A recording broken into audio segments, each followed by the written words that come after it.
ഇവിടെ ആർക്കെങ്കിലും ഭൗതിക താല്പര്യങ്ങൾ കൊടുക്കുന്നത് കൊണ്ടാണോ? ഇവിടെ ആർക്കെങ്കിലും ഉദ്യോഗങ്ങൾ കൊടുക്കുന്നത് കൊണ്ടാണോ? ഇവിടെ ആർക്കെങ്കിലും ഭൗതിക താല്പര്യങ്ങൾ സംരക്ഷിക്കപ്പെടുന്നത് കൊണ്ടാണോ? ഇവിടെ ലക്ഷങ്ങൾ ആർക്കെങ്കിലും വീതിച്ചു കൊടുക്കുന്നുണ്ടോ? ഇവിടെ തെങ്ങിൻ തൈ കൊടുക്കുന്നുണ്ടോ? ഇവിടെ കോഴിക്കുഞ്ഞിനെ വിതരണം ചെയ്യുന്നുണ്ടോ? ഇല്ല. പക്ഷേ നിങ്ങൾ എന്തേ ഇവിടെ വന്നത്? കാസർഗോഡ് ജില്ലയിൽ നിന്ന് വന്നവർ ഇവിടെയില്ലേ? മലപ്പുറം ജില്ലയിൽ നിന്ന് വന്നവർ ഇവിടെയില്ലേ? കോഴിക്കോട് ജില്ലയിൽ നിന്ന് വന്നവർ ഇവിടെയില്ലേ? ഏതെല്ലാം ജില്ലകൾ താണ്ടിയിട്ട് ഇവിടെ നിങ്ങൾ വരാനുള്ള കാരണം എന്താ? ഇവിടെ അന്ത്യവിശ്രമം കൊള്ളുന്ന മഹദി ബീമാ ബീവി റഹ്മത്തുള്ളാഹി അലൈഹയുടെ പേരിലല്ലേ? അവരുടെ സീമന്തപുത്രൻ മാഹീൻ അബൂബക്കറിന്റെ പേരിലല്ലേ? എന്റെ പ്രിയപ്പെട്ടവരെ, ഒരു കാര്യം ഞാൻ പറയുകയാ. അവരെങ്ങനാണ് ഈ മർത്തബയിലെത്തിയത്? അവരെങ്ങനാണ് ഈ മഹത്വം കരസ്ഥമാക്കിയത്? അവരെങ്ങനാണ് ഈ അവസ്ഥയിലെത്തപ്പെട്ടത്? നമ്മൾ എന്നും ഉറൂസ് കൊണ്ടാടിയാ മതിയോ? നമ്മൾ അവരെ പോലെ ആകാൻ ശ്രമിക്കണ്ടേ?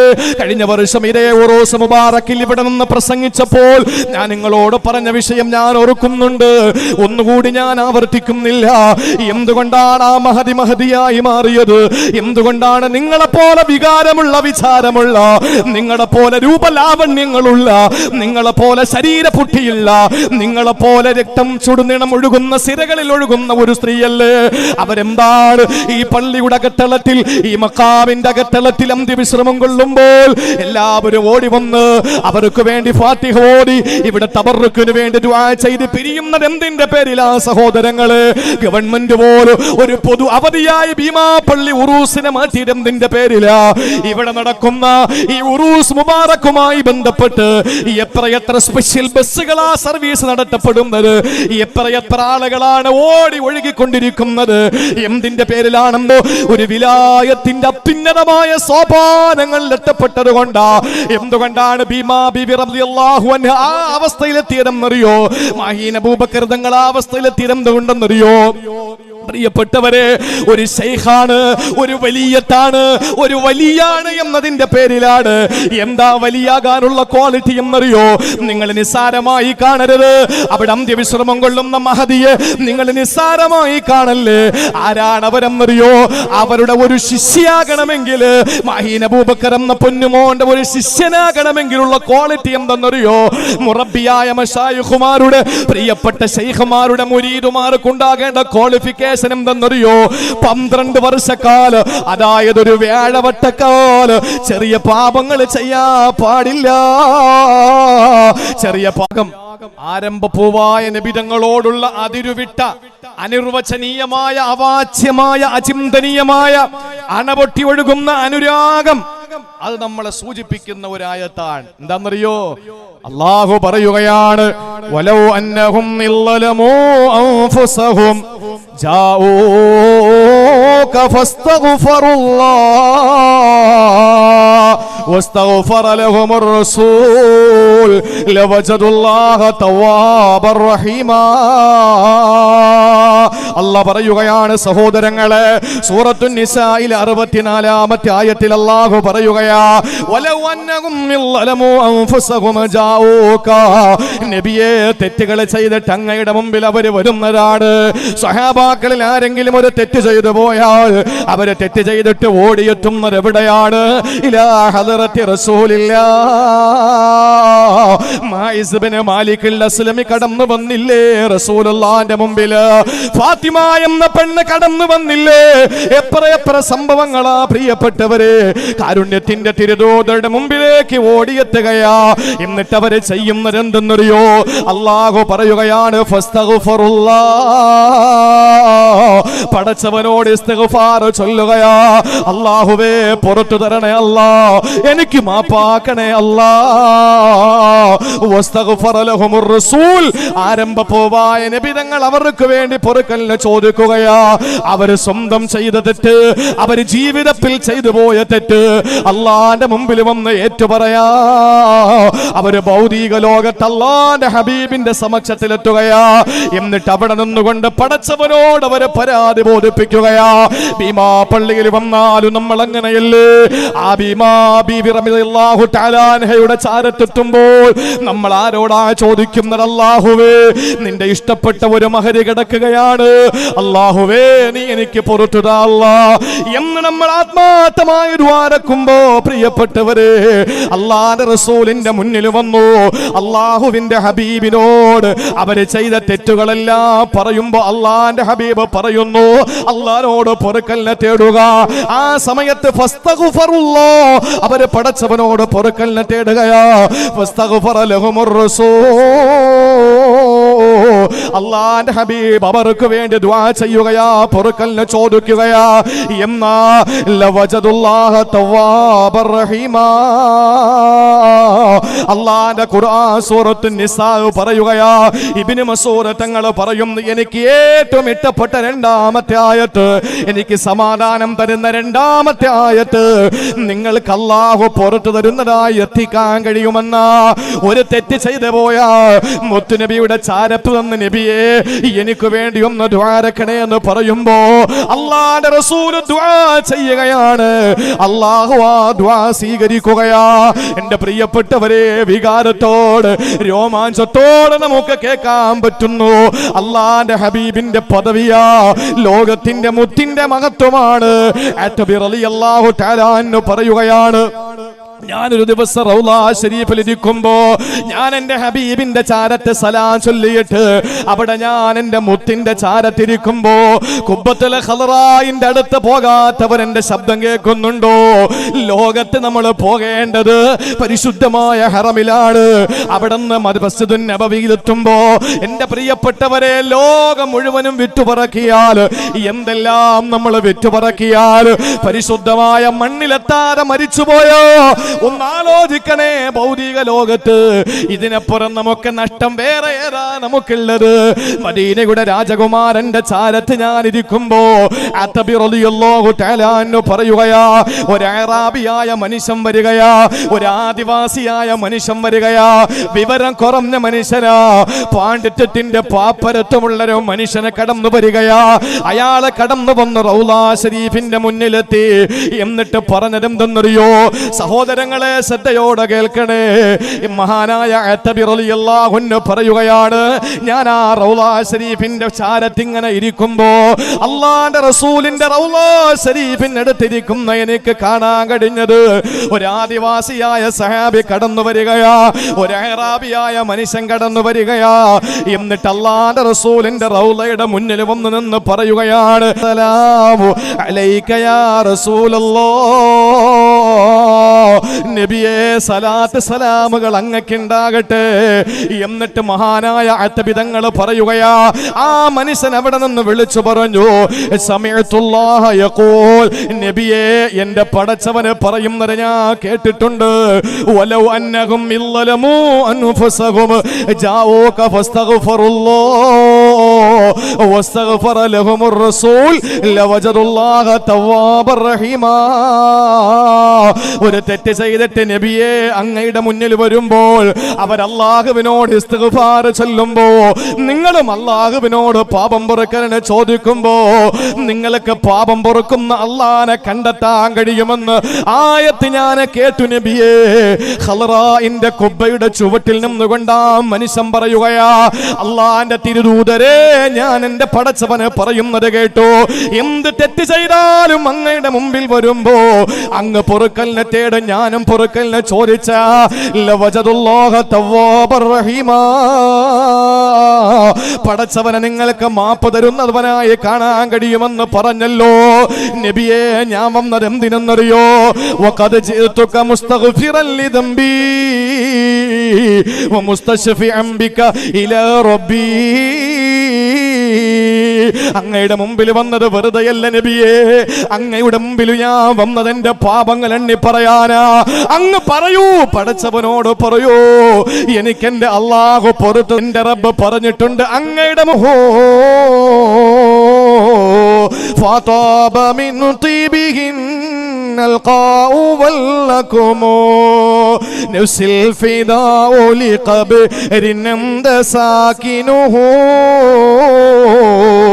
فيه العفاف وفيه الجود والكرم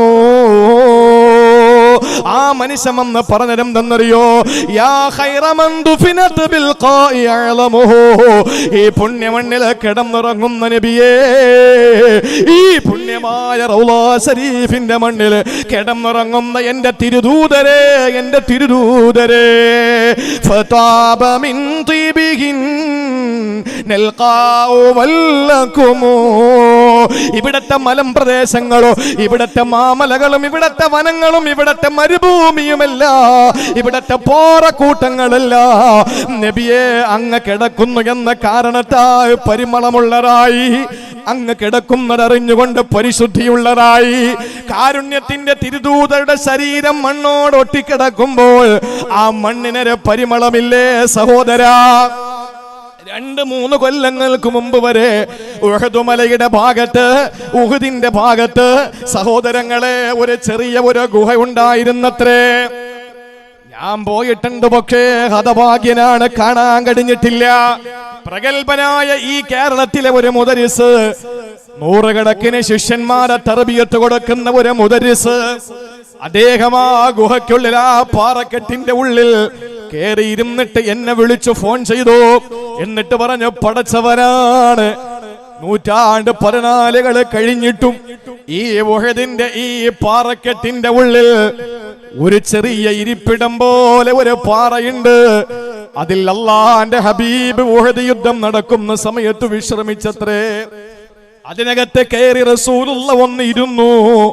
ആ സമയത്ത് പനിനീരിന്റെ പരിമളമുള്ള കാരുണ്യത്തിന്റെ തിരുദൂതരുടെ ശരീരത്തിൽ നിന്ന് ഒരു തുള്ളി വിയർപ്പ് ആ ഗുഹയ്ക്കകത്തു വീണു. ആ ഗുഹയ്ക്കകത്തു വീണു. സഹോദരങ്ങളെ, 1400 വർഷങ്ങൾ കഴിഞ്ഞിട്ടും വല്ലാഹി തമ്പുരാനെ തന്നാണ് സത്യം, ആ ഗുഹയ്ക്കകത്ത് നിന്ന് ഹബീബിന്റെ മണം വിട്ടുമാറിയിട്ടില്ലത്രേ.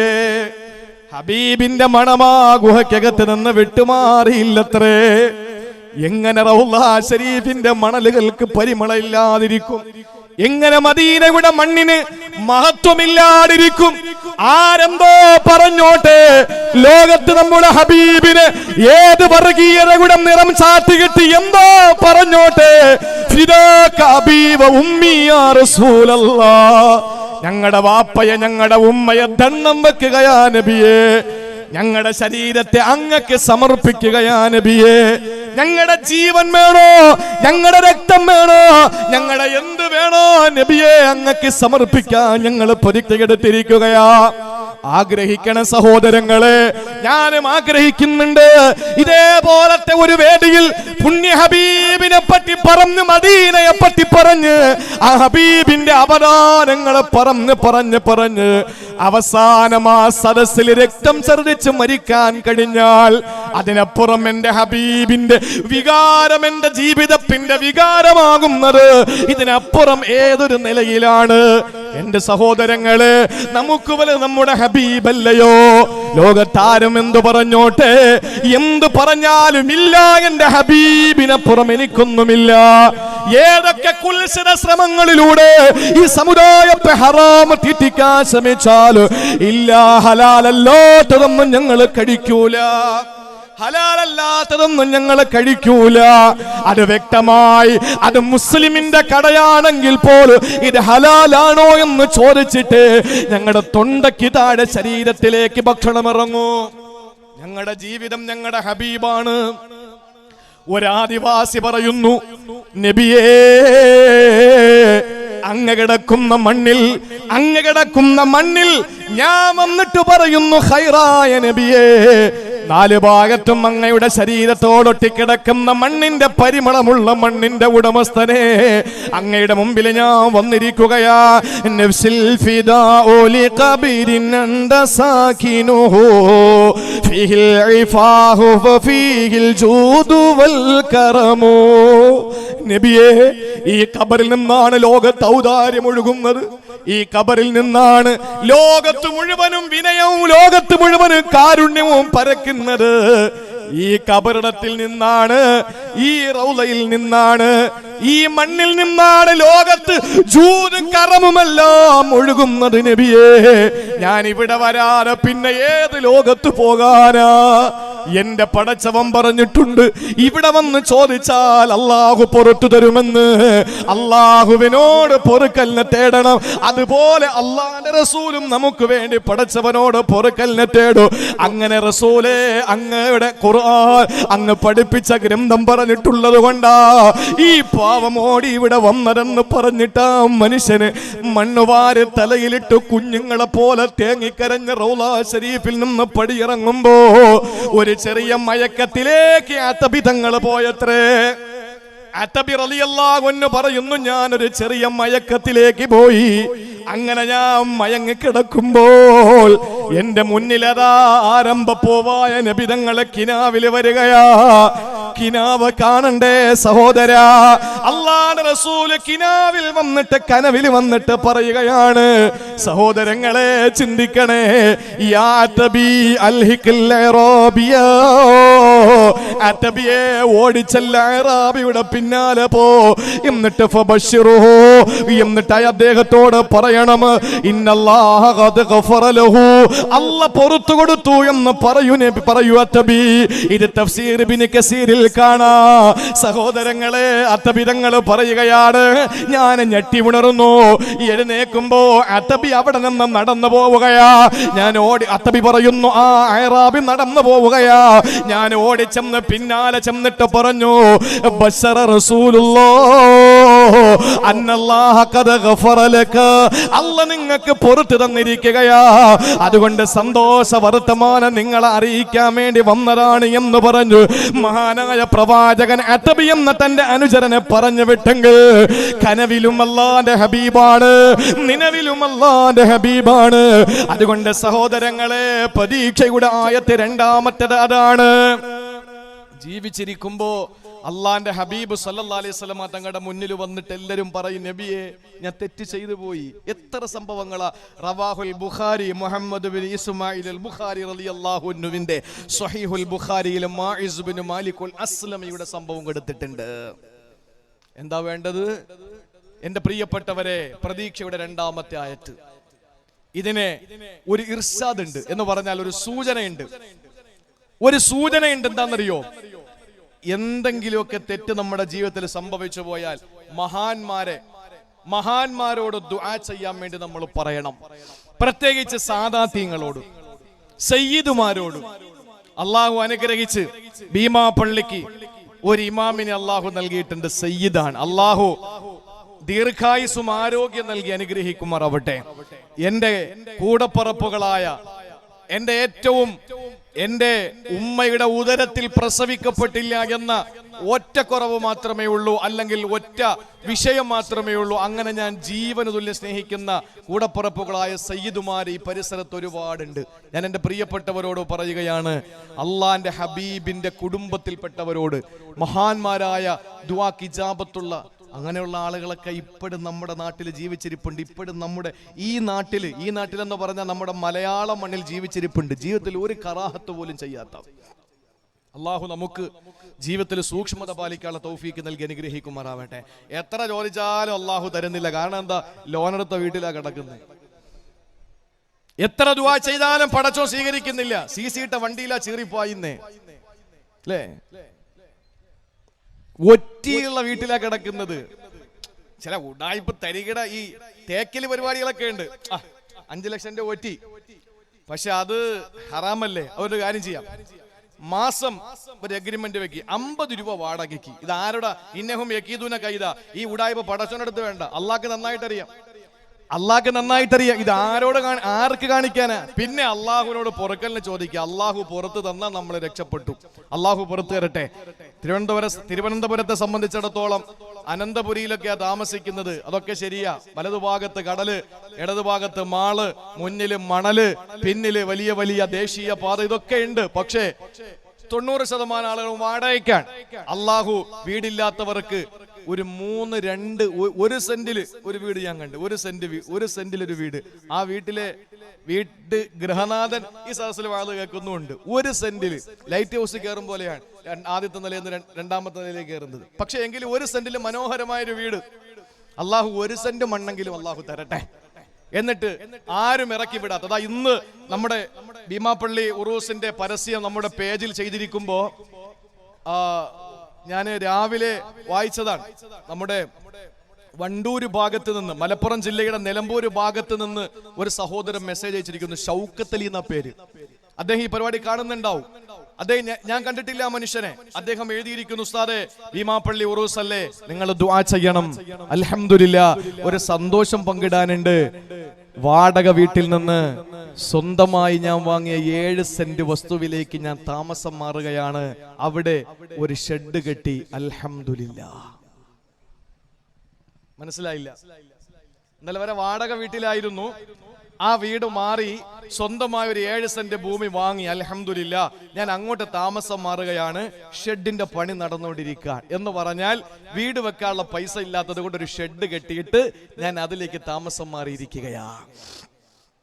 എന്റെ പ്രിയമുള്ള സഹോദരങ്ങളെ, നമ്മൾ തിന്നുന്നതും കുടിക്കുന്നതും ഉടുക്കുന്നതും നടക്കുന്നതും പിടിക്കുന്നതും ചിന്തിക്കുന്നതും ഒക്കെ നിഷിദ്ധമായപ്പോൾ ഒരൊറ്റയും ദുആ അല്ലാഹു സ്വീകരിക്കുന്നില്ല.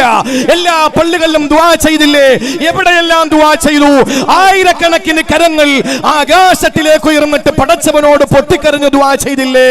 10,000കണക്കിന് കണ്ണുനീർ തുള്ളികൾ ചാലിട്ടൊഴുകിയില്ലേ? എന്തേ നമ്മുടെ ദുരിതങ്ങൾ അല്ലാഹു മാറ്റി തരുന്നില്ല? എന്തുകൊണ്ട് മാറുന്നില്ല? കഴിക്കുന്നത് ഹറാമായി പോയി അല്ലേ? അപ്പോഴാണ് ഒരുത്തന്റെ ഒരു ഉഡായിപ്പിന്റെ ബോർഡ്, ഇവിടെ ഹറാമായത് മാത്രമേ കിട്ടുള്ളൂ, ഇവിടെ ഹറാമായത് മാത്രമേ കിട്ടുള്ളൂ, ഹലാൽ രഹിതമാണ്, ഇവിടെ ഹലാല് കിട്ടൂല. അപ്പോഴ് ഈ പറയുന്ന ആളിന്റെ വലിപ്പത്തിനുള്ള സവനപ്പിന്റെ ഒരു ബോക്സ് ഇരിക്കുന്നു. അതിൽ വ്യക്തമായി എഴുതിയിരിക്കുന്നു ഹലാലാണ് എന്ന്. എന്റെ പ്രിയപ്പെട്ട സഹോദരങ്ങളെ, ഹലാലെന്ന് പറഞ്ഞാൽ ഒരിക്കലും അത് ഭീകരതയുടെ ഒരു പര്യായമാണെന്ന് കരുതി പോകരുത്. മോട്ടിക്കാത്ത സാധനം, പിടിച്ചുപറിക്കാത്ത സാധനം, അറുക്കപ്പെടുന്നത് മോശമായി കൊല്ലാതെ ചാകാതെ മാന്യമായിട്ട് മൂർച്ചയുള്ള കത്തി കൊണ്ട് മുറിച്ചത് എന്നൊക്കെ അർത്ഥമുള്ള അനുവദനീയമായിരുന്ന അർത്ഥമുള്ള അതിനെ ഭീകരതയുടെ പര്യായമായി ആരും കാണുമൊന്നും വേണ്ട. ഞാൻ പറയുന്നത്, എന്റെ പ്രിയപ്പെട്ടവരെ, മുത്തുനബി സല്ലല്ലാഹു അലൈഹി വസല്ലമ തങ്ങളുടെ മുമ്പിൽ വന്ന് സ്വഹാബാക്കൾ അവരുടെ വിഷമങ്ങൾ പറയുമ്പോൾ അള്ളാഹുവിനോട് ദുആ ചെയ്ത് അതെല്ലാം മാറ്റിക്കൊടുത്തിട്ടുണ്ടെങ്കിൽ മഹാന്മാരുടെ മുമ്പിൽ ചെന്നിട്ട് നമുക്ക് ദുആ കൊണ്ട് വസിയത്ത് ചെയ്യാം. അവർ ദ്വാരക്കട്ടെ. ഫസ്തഗ്ഫിറുല്ലാ, നമ്മളും പടച്ചോട് പൊറുക്കലിനെ ചോദിക്ക്. വസ്തഗ്ഫറ ലഹുർ റസൂലു, ഉലമാക്കളും സാദാത്യങ്ങളും അള്ളാഹുവിന്റെ ഹബീബിന്റെ പിന്തലമുറക്കാരായ പ്രവാചകന്മാരുടെ അനന്തരാവകാശികളായ ഉലമാക്കളും നിങ്ങൾക്ക് വേണ്ടി പൊറുക്കലിനെ ചോദിച്ചാൽ ലവജദുല്ലാഹ തവ്വാബർ റഹീമ. അതുകൊണ്ട് കാണുന്ന ഉലമാക്കളോട് സാദാത്യങ്ങളോടൊക്കെ സ്നേഹം വെക്കണം. എന്നിട്ട് അവരോടൊക്കെ ദുആ കൊണ്ട് വസിയത്ത് ചെയ്യണം. ആരുടെ ദുആയ കിട്ടുന്നതെന്ന് പറയാൻ പറ്റൂല. അതുകൊണ്ടല്ലേ നമ്മൾ അത്രയും ബഹുമാനത്തോടെ ഉലമാക്കളുടെ ദുആ ഉള്ളത് കൊണ്ട്, ആ ഉസ്താദുമാരുടെയൊക്കെ ദുആ ഉള്ളത് കൊണ്ടാണ് നിന്നു പോകുന്നത്. ഇല്ലെങ്കിലൊക്കെ എപ്പോഴേ തള്ളിപ്പോയേനെ. അള്ളാഹു നമ്മളെ കാത്തുരക്ഷിക്കട്ടെ. അതുകൊണ്ട് പ്രിയപ്പെട്ട സഹോദരങ്ങളെ, രണ്ടാമതായി വിശുദ്ധ ഖുർആൻ പറഞ്ഞത് അതാണ്. ഇനി മൂന്നാമതായി വിശദീകരിക്കാൻ സമയമില്ല. മൂന്നാമത്തെ പ്രതീക്ഷയുടെ ആയത്തേതെന്നറിയോ? അല്ലാഹു പറയുകയാണ്, ഇതേ സൂറത്തുൻ നിസായിലെ 116-ാമത്തെ ആയത്തിൽ അല്ലാഹു പറയുകയാ, ഇന്നല്ലാഹ ലാ യഗ്ഫിറു അൻ യുശ്റക ബിഹി വയഗ്ഫിറു മാ ദൂന ദാലിക ലിമൻ യശാ വമൻ യുശ്രിക് ബില്ലാഹ് ഫഖദ് ഇഫ്തറാ ഇസ്മൻ അളീമാ. അല്ലാഹുവിന്റെ വിശുദ്ധമായ കലാമിലൂടെ അല്ലാഹു പറയുകയാ, ഇന്നല്ലാഹ ലാ യഗ്ഫിറു അൻ യുശ്റക ബിഹി, ശിർക്ക് ചെയ്യുന്നതിനെ അല്ലാഹു പൊറുക്കുന്നതല്ല. അല്ലാഹു അല്ലാത്തവരുടെ മുമ്പിൽ നമ്മുടെ സങ്കടങ്ങൾ പറഞ്ഞ, അല്ലാഹു അല്ലാത്തവരുടെ മുമ്പിൽ നമ്മുടെ ശിരസ് കുനിച്ചാൽ, അല്ലാഹു അല്ലാത്തവരോട് നമ്മുടെ കാര്യങ്ങൾ ഏറ്റു പറഞ്ഞാൽ ഒരിക്കലും അല്ലാഹു പൊറുക്കൂല. അല്ലാഹു ഒരിക്കലും മാപ്പ് തരൂല. വയഗ്ഫിറു മാ ദൂന ദാലിക ലിമൻ യശാ, അതല്ലാത്തത് അവൻ ഉദ്ദേശിക്കുന്നവർക്ക് പുറത്തു കൊടുക്കുന്നതാ. ശിർക്കല്ലാത്തത് അവൻ ഉദ്ദേശിക്കുന്നവർക്ക് പുറത്തു കൊടുക്കുന്നതാ. കാരണം ശിർക്ക് ചെയ്യുന്നവർ ഭീകരമായ തെറ്റാണ് ചെയ്യുന്നതെന്ന് അല്ലാഹുവിന്റെ പരിശുദ്ധ ഖുർആൻ. എന്റെ പ്രിയപ്പെട്ട സഹോദരങ്ങളെ, നിങ്ങൾക്കറിയോ, ഒരു ദിവസം അല്ലാഹുവിന്റെ റസൂലിന് കത്തെഴുതുകയാ. ആർക്കാണ് കത്തെഴുതിയതെന്നറിയോ? ഒരു ഭരണാധികാരി മറ്റൊരു ഭരണാധികാരിക്ക് കത്തെഴുതാറുണ്ട്. ചിന്തിച്ചിട്ടുണ്ടോ സഹോദര? ഭരണാധികാരികളുടെ വിചിത്രമായ വിചിത്രമായ നടപടികളും വിചിത്രമായ സ്വഭാവ ഗുണങ്ങളും വൈകൃതങ്ങളും നമ്മൾ കണ്ടിട്ടുണ്ട്. ഇപ്പൊ നമ്മൾ ഏറ്റവും ഒടുവിൽ കണ്ടതെന്താണ് സഹോദരങ്ങളെ? ചരിത്രത്തിൽ ആദ്യമായി 2 തവണ ഇംപീച്ച്മെന്റ് ചെയ്യപ്പെട്ട ഒരേ ഒരു അമേരിക്ക പ്രസിഡന്റ്, അത് വേറെ ആരുമല്ല, ശതകോടീശ്വരനായ ഡൊണാൾഡ് ട്രംപാണ്. തെരഞ്ഞെടുപ്പിന് ഏതാനും മാസങ്ങൾക്ക് മുമ്പ്, കോവിഡ് കാലത്തിന് 1 മാസം മുമ്പ് ഗുജറാത്ത് സംസ്ഥാനത്തിന്റെ അഹമ്മദാബാദിൽ വന്നപ്പോ സഹോദരങ്ങളെ ചാർട്ടേഡ് ഫ്ലൈറ്റില് ബാത്റൂം കൊണ്ടുവന്നെന്ന് പത്രമെഴുതി. വിശ്വാസയോഗ്യമാണോ അവിശ്വാസമാണോ, സത്യമാണോ വിഡ്ഢിയാണോ നമുക്കറിയില്ല. ഈ ട്രംപ് ഇവിടെ വരുന്നതിന് മുമ്പ് ഒരു പ്രത്യേക സംവിധാനത്തിൽ കിച്ചൺ എത്തിയത്രേ, 2ാമതായി ബാത്റൂം വന്നത്രേ, 3ാമതായി വാഷിംഗ് മെഷീൻ എത്തിയത്രേ. എന്തിനെന്നറിയോ? ഈ ഇന്ത്യ രാജ്യത്തെ വാഷിംഗ് മെഷീനിലെ മൂപ്പരുടെ സൂട്ടും കോട്ടും കഴുകൂലത്രേ, അതുപോലത്തെ ഇവിടത്തെ ബാത്റൂമിലും അദ്ദേഹം പോകൂലത്രേ. മാത്രമല്ല ഇവിടത്തെ കിച്ചണിൽ അദ്ദേഹം ഭക്ഷണം പാകം ചെയ്ത് കഴിക്കൂലത്രേ. ഇന്ന് ആ മനുഷ്യന്റെ അവസ്ഥ എന്താണ്? കായില്ലാത്ത കോഴിക്കടയുടെ മുമ്പിലും വായി നോക്കി നിൽക്കുമ്പോൾ ഒരാൾക്കും വേണ്ടാതെ, ഒരു നായക്കും വേണ്ടാത്ത അവസ്ഥയിൽ ചരിത്രത്തിൽ ആദ്യമായി 2 തവണ ഇംപീച്ച്മെന്റ് ചെയ്യപ്പെട്ട അമേരിക്കൻ പ്രസിഡന്റ് ആരാ? ശതകോടീശ്വരനായ ഡൊണാൾഡ് ട്രംപാണ്. നിങ്ങൾക്കറിയോ, സാധാരണ ഒരു ഭരണാധികാരി അമേരിക്കൻ പ്രസിഡന്റ് വൈറ്റ് ഹൗസിൽ നിന്ന് സഹോദരങ്ങളെ പടിയിറങ്ങുന്നത് എങ്ങനെയാണ്?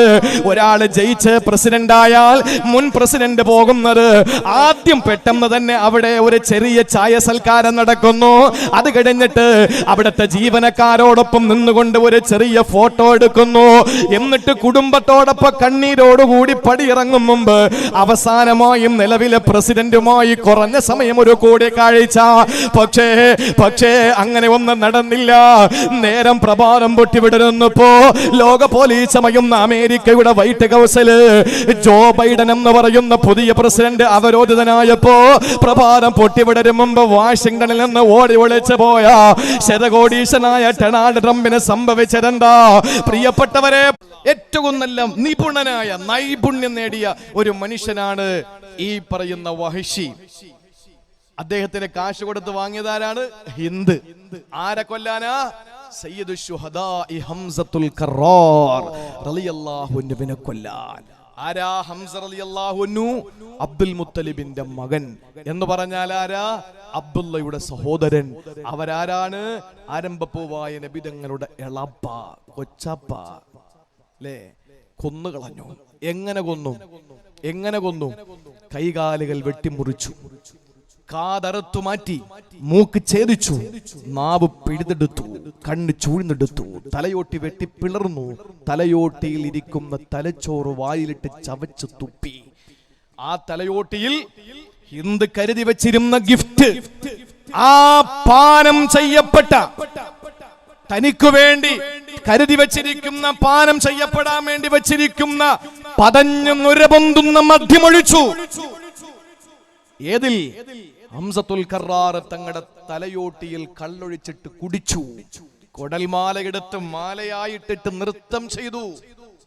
ആ വഹിഷിക്ക് ലോകത്തെ ഏറ്റവും വലിയ തീവ്രവാദി എന്ന് വിളിക്കുന്ന, ഇങ്ങനെ വിളിക്കുന്നവന്മാരൊന്നും തന്തയില്ലാത്ത പ്രൊഫൈലാ വരുന്നത്. ഞാൻ തന്തയില്ലെന്ന് പറഞ്ഞാൽ സാധാരണ നമ്മുടെ നാടൻ ഭാഷയിൽ തന്തയില്ലായ്മ എന്നല്ല ഈ പറയുന്നത്. പ്രൊഫൈൽ പിക്ചറിൽ അവരുടെ ഫോട്ടോ ഇടൂല, അത് ബ്ലോക്ക് ആയിരിക്കും. അവരെവിടത്തുകാരാണെന്നൊന്നും അന്വേഷിക്കാൻ പറ്റില്ല. അങ്ങനെയാണ് പല കാര്യങ്ങളൊക്കെ ഇങ്ങനെ ഇട്ടുകൊണ്ടിരിക്കുന്നത്. പോട്ടെ, അങ്ങനെയൊക്കെ അള്ളാന്റെ ഹബീബിനെ തീവ്രവാദിയാക്കുമ്പോ അള്ളാന്റെ ഹബീബ് തീവ്രവാദിയാകണമായിരുന്നെങ്കിൽ, ആകണമായിരുന്നെങ്കിൽ തന്റെ കൊച്ചാപ്പ ഹംസത്തുൽ കറാറിനെ സയ്യിദു ശുഹദാഇ ഹംസ ഉഹുദിന്റെ രണാങ്കണത്തിൽ മൈരിക്കത്തിൽ ആ ഗ്ലാസ് കൊണ്ട് ചുറ്റും വലയം ചെയ്യപ്പെട്ട ആ മൈരിക്കത്തിന്റെ മധ്യഭാഗത്ത് കിടന്നുറങ്ങുന്ന ഉഹദിന്റെ രാജകുമാരൻ സയ്യിദു ശുഹദാഇ ഹംസ റളിയല്ലാഹു തആല അൻഹുവിന്റെ മുമ്പിൽ നമ്മൾ ചെന്നിട്ട് സലാം പറയുമ്പോ നമ്മുടെ മനസ്സിൽ ഓടി വരട്ടെ ഈ ചരിത്രങ്ങൾ. ഹംസ റളിയല്ലാഹു അൻഹുവിനെ കൊന്ന ഈ വഹിഷിക്ക് കത്തെഴുതി. എന്താണെന്നറിയോ?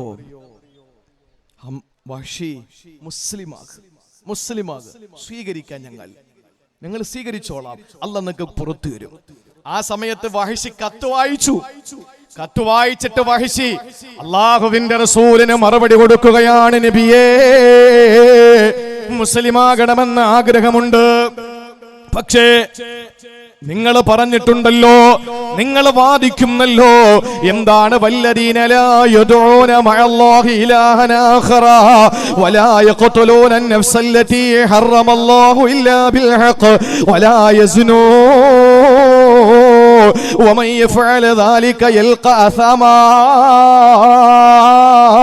നിങ്ങൾ പറഞ്ഞിട്ടുണ്ടല്ലോ, വല്ലദീന ലാ യദഊന മഅല്ലാഹി ഇലാഹൻ ആഖറ, അല്ലാഹു അല്ലാത്തവരെ വിളിക്കാത്ത ആരാധിക്കാത്ത ആളുകളുണ്ടല്ലോ, വലാ യഖ്തുലൂന അൻ-നഫ്സല്ലതീ ഹറമല്ലാഹു ഇല്ലാ ബിൽ ഹഖ്, അകാരണമായി ആരെയും കൊല്ലാത്തവരുണ്ടല്ലോ, വലാ യസ്നൂൻ, വ്യഭിചരിക്കാത്തവരുണ്ടല്ലോ, അവരാണ് യഥാർത്ഥ വിശ്വാസികളെന്ന് നിങ്ങൾ വാദിക്കുന്നല്ലോ.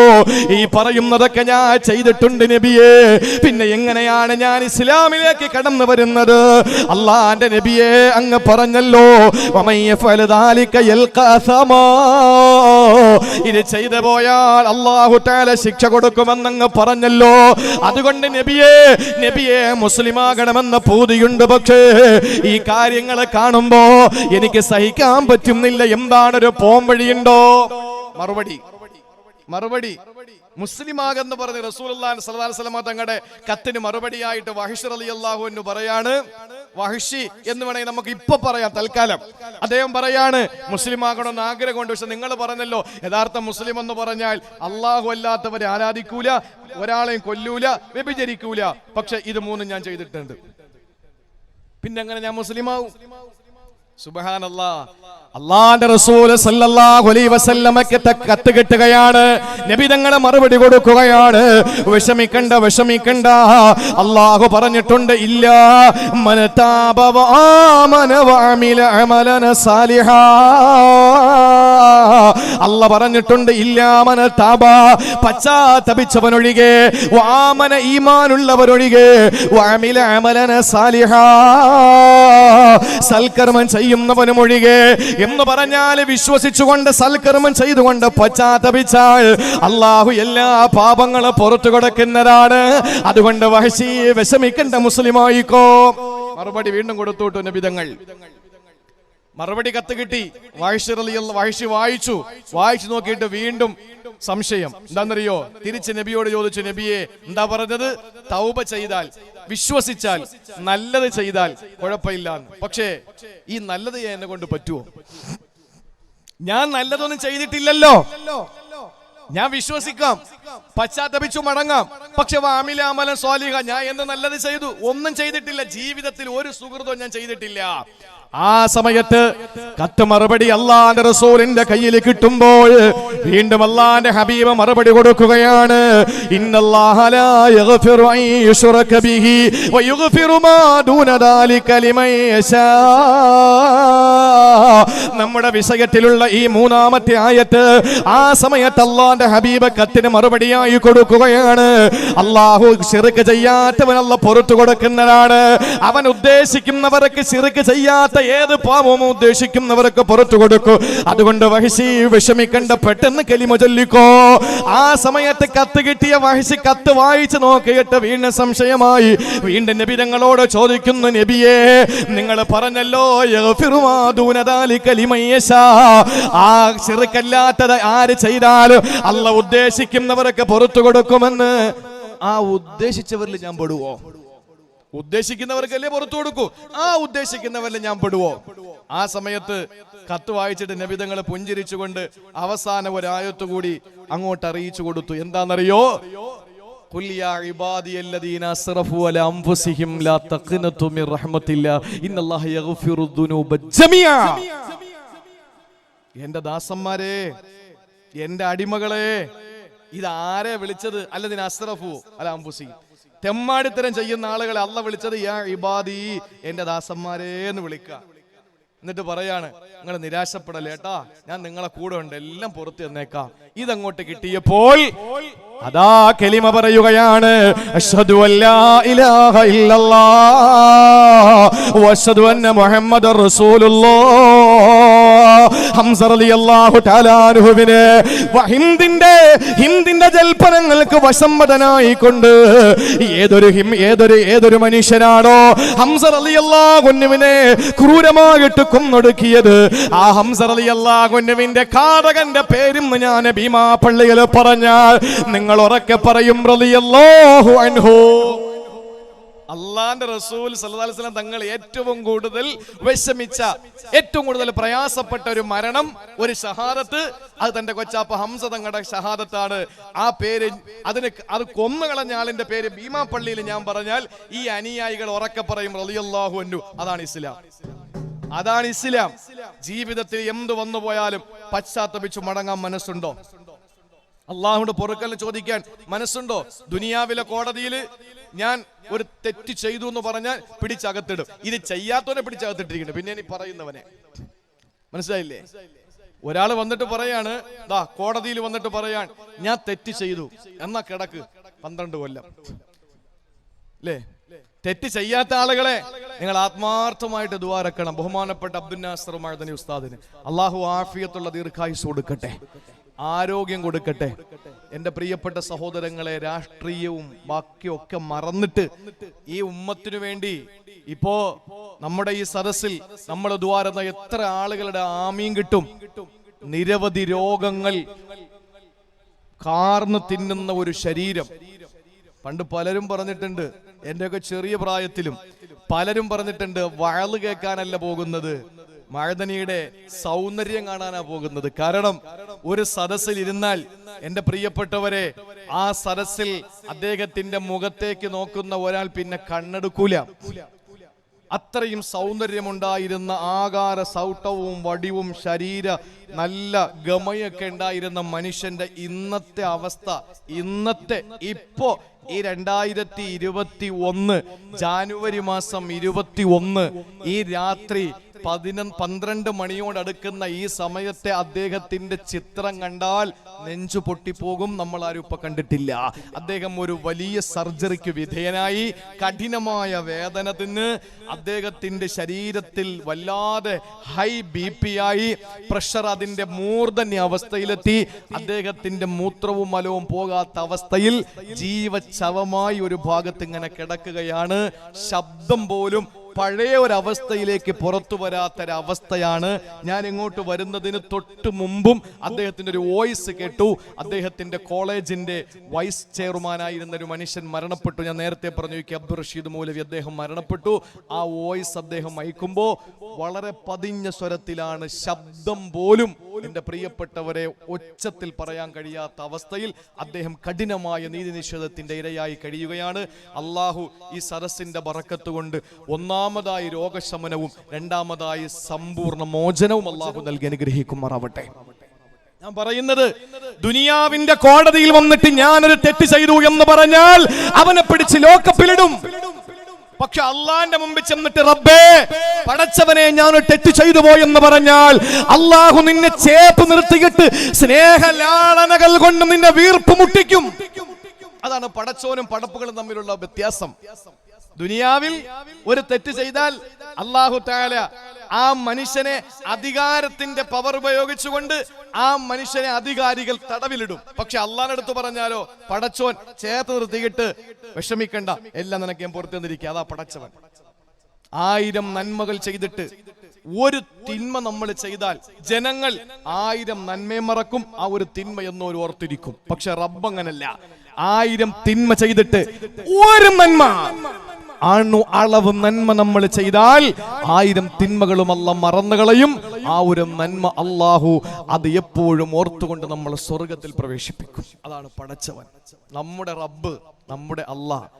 ആര് നമ്മളെ കൈയൊഴിഞ്ഞാലും, ആര് നമ്മളെ കൈയൊഴിഞ്ഞാലും നമ്മുടെ പടച്ചവൻ നമ്മളെ കൈയൊഴിയില്ല. അല്ലാഹു നമ്മളെ ആ ഒരു അവസ്ഥയിൽ പടച്ച തമ്പുരാന്റെ പ്രേമഭാചനങ്ങൾ ഉൾപ്പെടുത്തി അനുഗ്രഹിക്കുമാറാവട്ടെ.